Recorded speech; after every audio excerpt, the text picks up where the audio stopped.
Good morning and good afternoon. Today's topic is running a virtual IRB meeting, and it's presented by Angela Bruch. This webinar will be recorded, and the recording will be available on the CITI program's website. Angela began her career as a business school administrator, but found that what she loved most was the teaching and research that were then a small part of her role.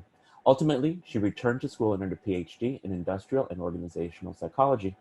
Angela has been an IRB chair for a solely virtual IRB for 7 years. In addition to her IRB role, she also teaches research and psychology courses at Capella University.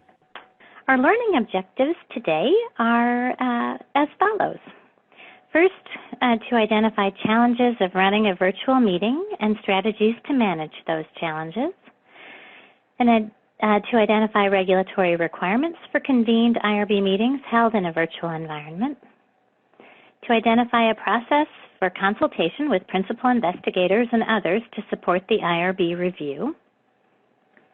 To describe communication practices for IRB reviewers and researchers in a virtual environment. To discuss how to support important key relationships in a virtual IRB environment, including those between the IRB, the organization, and researchers.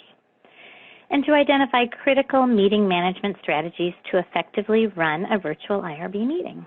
So the challenges of a virtual space.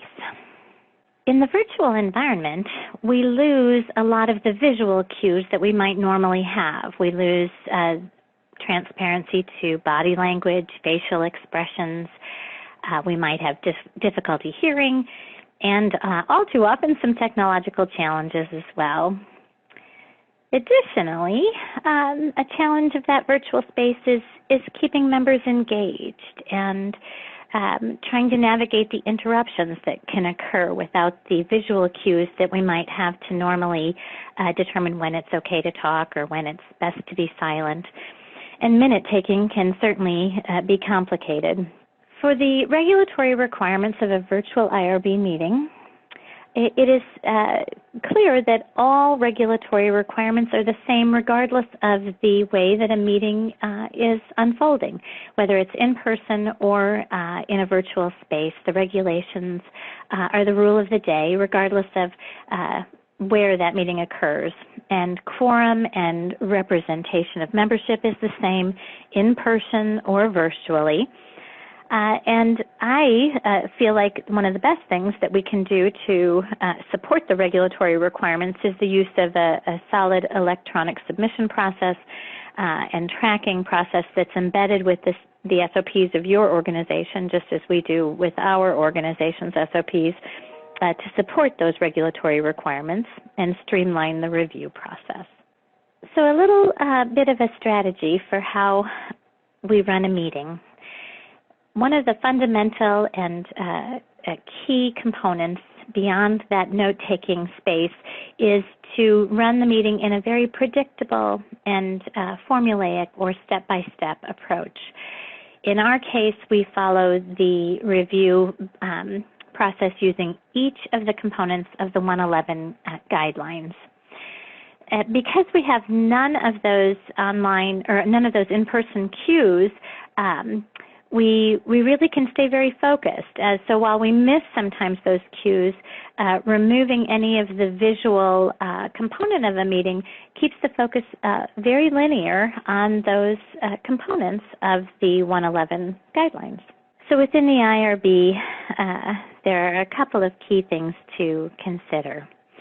A focus on the singular message of each speaker who is speaking.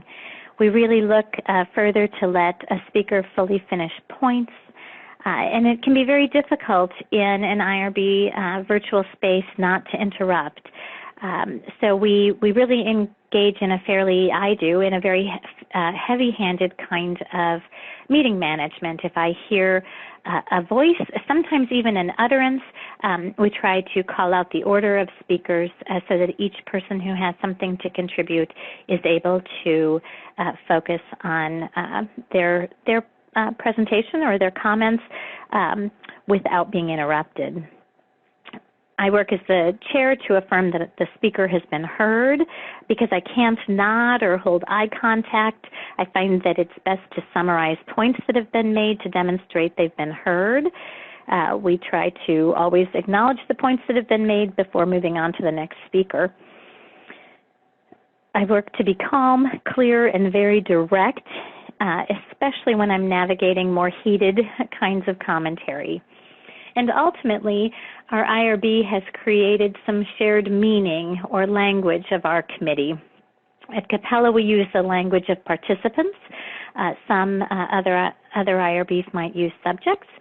At Capella, we use the language of researcher, occasionally investigator, but generally we think of most of the participants and researcher dynamic rather than subjects and investigator. So at the end of the day, I think the essential things to consider are that each of the members of the committee feel that their voices have been heard. I think it's important and essential to know the membership well enough to address members by name, make sure that we can articulate the points that were made associated with each member. Maybe that member won't win the point, but knowing that they've been heard can often ease the tension. Not always, but often.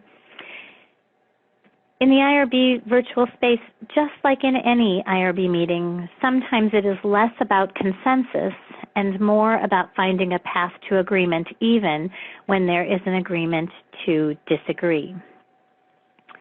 A decision does need to be made, and often the votes reflect dissenting opinions and views. I think that dissension is healthy, and I worry when we find ourselves in a space where the members start to all agree with one another all of the time. I think that ability to have dissenting views and even argumentative points is a sign of a healthy IRB and something we encourage. Points of contention rarely end in shared views, but the respect within the group can allow for an agreement that lets us move to a path that allows for the considered best approach. So a quick summary. Running your IRB meetings virtually is not only feasible, it may be beneficial. The management of virtual meetings isn't that different from managing any meeting. The key is navigating the missing visual and interpersonal cues.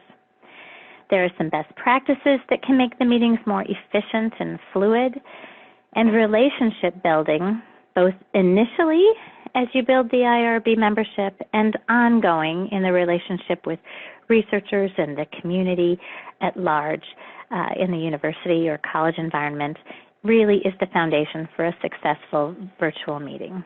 We encourage you to monitor the CITI program website for additional information about future webinars, available on-demand recordings of past webinars, and our new all-access webinar package.